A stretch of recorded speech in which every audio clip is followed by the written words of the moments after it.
everyone, it's Kat. Today I'm going to teach you the basics of making a shield for cosplay.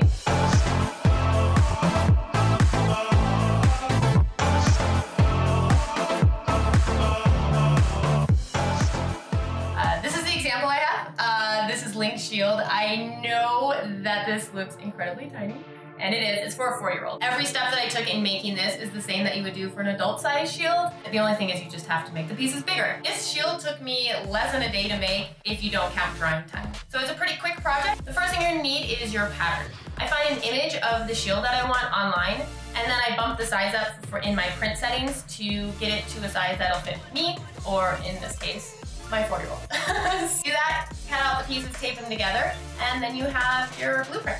The other thing you're going to need is EVA foam or craft foam, the stuff that's over in the kids section at any craft store. The same material that's made from like these puzzle piece floor mats. One kind of silly item you're going to need if your shield has rivets, which a lot do, are googly eyes. You can get googly eyes in all different sizes, from super tiny to ones about the size of the shield. The only downside to using googly eyes, if you even want to call it a downside, is that they make a little bit of a noise.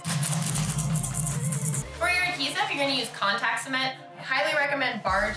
You will also need Plasti Dip. I recommend getting black Plasti Dip because it makes it easier to paint over for weathering. You will also need your acrylics of the colors that you will be using for your shield, as well as a finishing spray paint. I tend to use satin spray paints.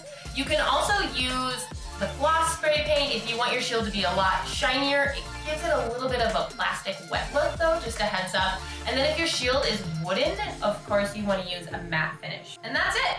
So let's get started on how to actually build it.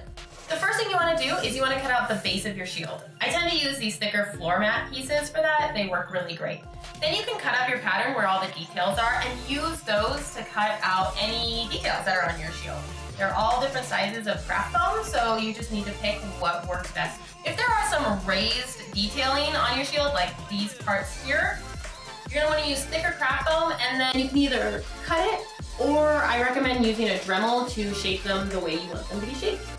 Once you have everything cut out, the next step you need to do is you need to apply your details onto your shield.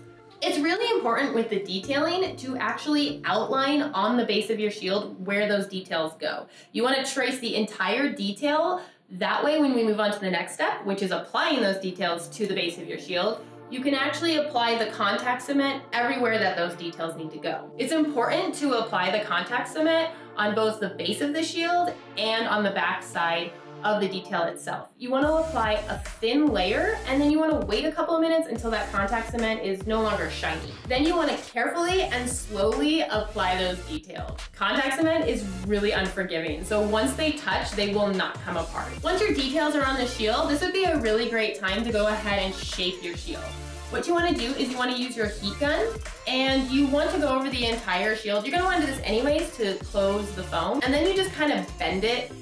You want to bend it more than how much you want to bend, just a little bit. So that way when you release it, it'll kind of come back up just a tad and it'll keep its curve. This would be a great time to go ahead and apply any rivets that you have. The reason why I apply the rivets afterwards is because since the googly eyes are just made out of plastic, if you heat them up with a heat gun, they could melt. I always apply those afterwards. Use super glue and put them in the correct spots.